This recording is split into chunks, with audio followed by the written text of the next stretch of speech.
It's Dyslexic Life with Jo Rees, the podcast, and we are live streaming at the same time because I just thought I would, because this week has been really quite busy. So I haven't really necessarily been very present on very many social media platforms, which is fine, unless, of course, you are a content creator kind of for a living, and then it's a bit of a problem because you haven't really been around on social media creating the content and talking about the stuff. So why have I been busy? I have been busy because yesterday I had the absolute privilege of being one of the speakers at the Positive Dyslexia Limited conference in Twickenham, which was very exciting. So obviously I was traveling on Wednesday and the conference was yesterday. And I had decided that I was going to be speaking about parenting, and I was going to do my keynote, Parenting Successful Dyslexics. And then at the last minute, I changed my mind and decided to tweak it and talk about dyslexia from a parent perspective, which was really interesting. And I'm actually going to talk to you about a little bit of that content in this live in a minute, because it landed in a really interesting way. And the reason why I decided to kind of shift it was because I looked at who the audience was, and the audience was going to be mostly educators, so specialist teachers, teachers and Senkos. There were some parents there, but not very many parents there. So I actually decided to tweak the talk a little bit. And one of the things that I wanted to talk about in the podcast this week was that parent in inverted commas, because with what I do, I hear that term, that parent, quite a lot. And I hear parents say, I need to be that parent. And they're kind of referring to the fact that they need to be the parent that is kind of really on it, the parent that annoys, the parent that has to push really hard. And whilst I kind of get that, that parent kind of grates with me a little bit, because it kind of implicates that you're almost working against rather than with, and you're almost being annoying for the sake of being annoying, and you're kind of being that parent and you're expecting a reaction. And I have never advocated for being that parent. I absolutely think that as parents, we need to advocate for our children, but I think the way we do it is really important. And the book that I'm currently writing, all about, that I'm potentially self-publishing, that I'm writing at the moment, which is all about navigating the education system as being a parent with dyslexia and having dyslexic children. The book that I'm writing at the moment has really got me thinking about my own parenting and my own parenting style. And, I've only got one child that's still left in school now. So I've been really thinking about parenting. And one of the things I've realized is there are 4 times when I have been that parent throughout my entire children's education. And given that I've got 3 children more or less through education, I really don't feel that that is that many times to have been that parent. And it's really got me kind of like unpicking and thinking about why that is. And some of the reason, I think, is because I was a parent after I'd been a teacher, Senko and specialist. So I think I've never really had any expectations on any of the schools that my children have gone to, in terms of, I kind of, rightly or wrongly, I've never really expected them to meet their dyslexic need. I know that they don't have the budget for assessments. So if I've wanted them to have assessments, and they haven't all had assessments, but if I've wanted them to have an assessment or a diagnosis, I've just saved up and I funded that myself because I knew that the school wouldn't be able to do it. I've never really expected them to do much intervention with my children. I've never really challenged them on anything, any of the schools that my children have been to, because there isn't really very much that they can do. And I think it's interesting. So one of the questions that I asked the audience, asked the delegates watching yesterday to think about was, I put up not a quote, but I said, we moan as teachers when our children, when parents don't engage with our kids. So when you've got like a really disengaged parent and that parent is not engaging with our children, then we moan that that parent is not being engaged. But then the flip side is we also moan when parents really push and when parents are trying to get the provision right for that children, for their children. And I think there's somewhere kind of there is somewhere to be kind of found in between that. And I think it's just worth thinking, you know, actually when parents are potentially being that parent and are pushing for provision or support or something different, sometimes that comes with a very, very, very emotionally, very, very emotionally charged exchange, if you like. And where does that kind of emotional exchange come from? It often comes from a place of frustration. It comes from a place of feeling helpless. It comes from a place of that parent potentially really massively kind of feeling their child's pain or their child's situation and them not wanting their child to go through that same experience that they had themselves. So, you know, not projecting as dyslexic parents, not projecting our experiences onto our children is a whole different conversation and something, again, I talk about quite a lot. But I think sometimes when parents have that really emotionally fueled reaction, it comes from a place of actually love for their child and them really wanting their child to be successful or just not wanting their child to hurt. So what I actually did for this presentation was I actually went back and I've really unpicked. So the 4 times that I can really think that I have been that parent, what did those 4 times have in common? And what caused me to become that parent? And I hate that, but what caused me to potentially the teachers to roll their eyes at me and for me to potentially have that emotive, very emotional reaction? And when I unpicked it, they all had something in common. And all of those incidences and the children, they were across all 3 of my children and they were all across different ages. But what caused me to have that reaction was actually, I could only go so far in terms of bridging the gap and absorbing a lot of the issue. But what had caused me to have it was my child was really, really hurt.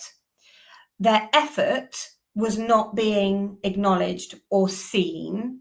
And actually, I could see that my child was on the verge of disengagement.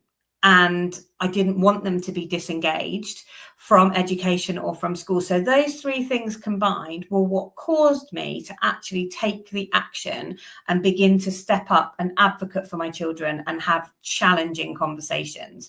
And let's be honest, they are challenging conversations. When we are being that parent, those conversations are uncomfortable, they're not natural, they're challenging because we're asking teachers to do something different.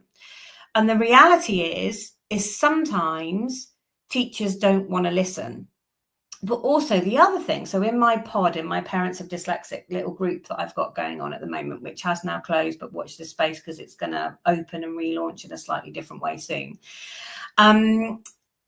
The parents, I've been working with the parents to try and help them get the provision right for their children at the start of the school year and build really good, positive relationships with their teachers.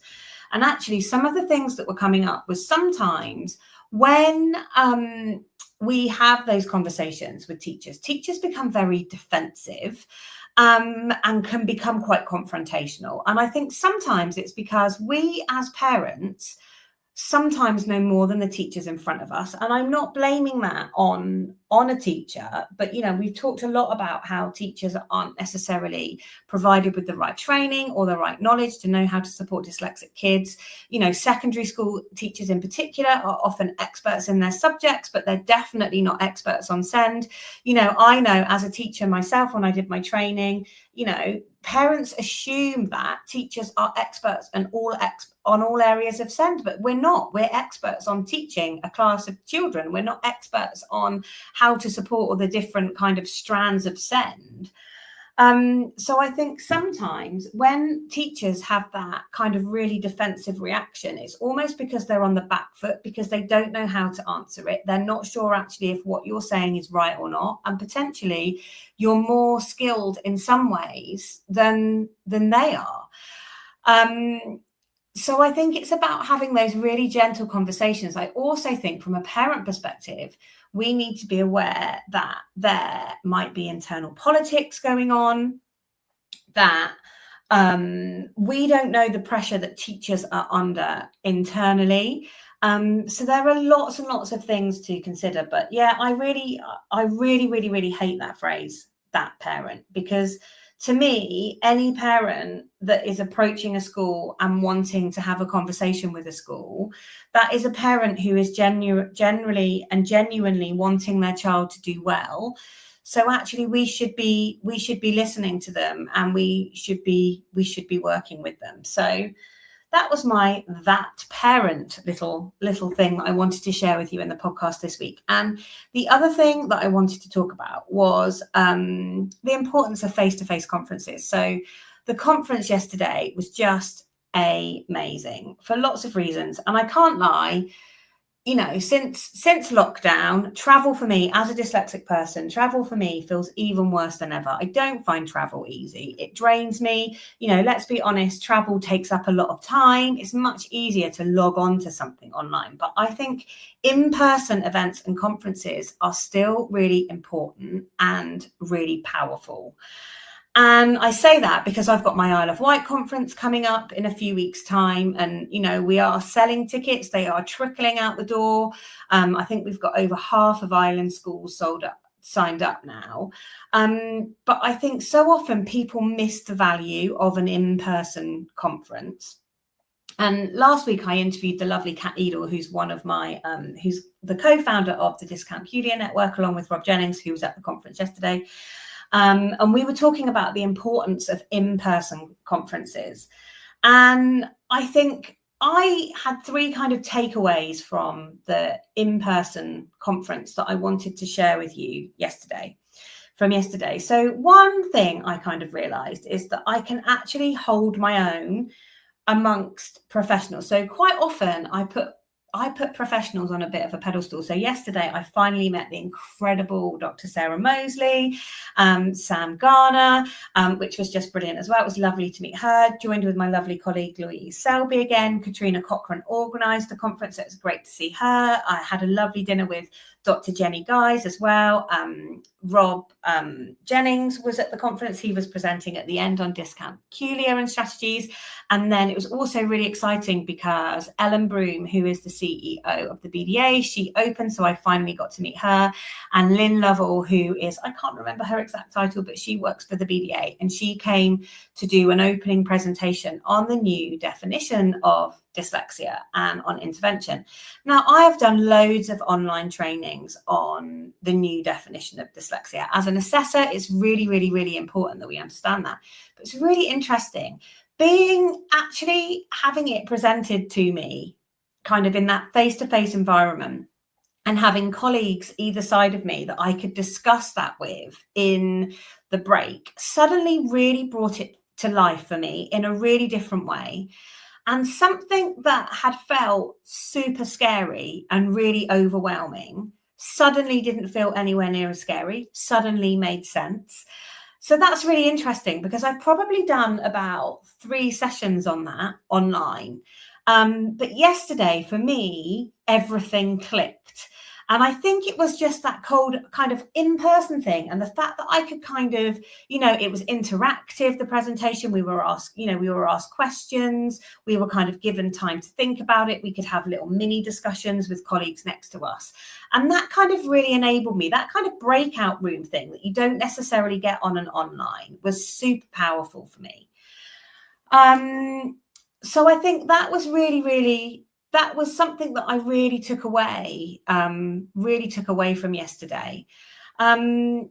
So yeah, in person is really powerful, and I'm really hoping. Well, I know that it will be a sellout because last year's conference was a sellout. And if you do want details on that, please do drop me a message or drop me an email. You'll find me on all the social media platforms, Dyslexic Life with Jo Rees. But yeah, that is it really for my podcast episode, because we've been going nearly 15 minutes.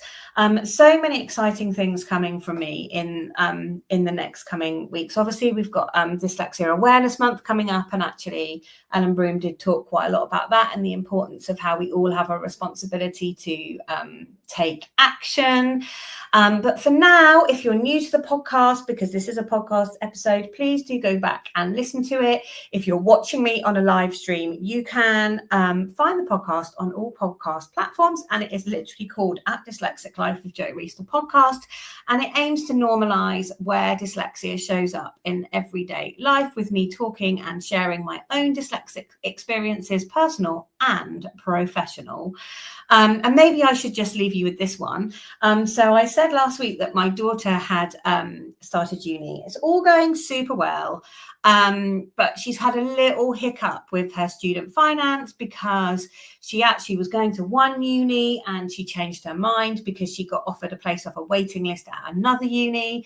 And when she was filling the forms in, she didn't tick the right box correctly. Something hadn't got transferred.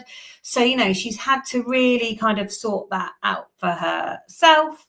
And it's amazing when I'm not there to micromanage her. She's actually coped with it really well. She's had to cope with it. She's had to cope with it really well. But actually, these things happen. And, me and her dad have been supporting her from home, encouraging her, kind of reassuring her.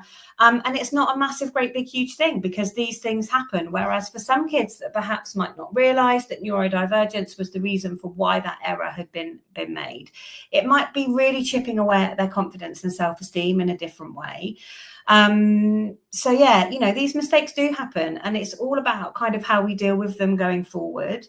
So yeah, if you're new to the podcast, go back and listen to it. I can't stall any longer. I've got to sing on a live stream. So are we ready? Always look on the dyslexic side of life, because it's great. It's really, really great. Have a great week, guys. And I will see you next week.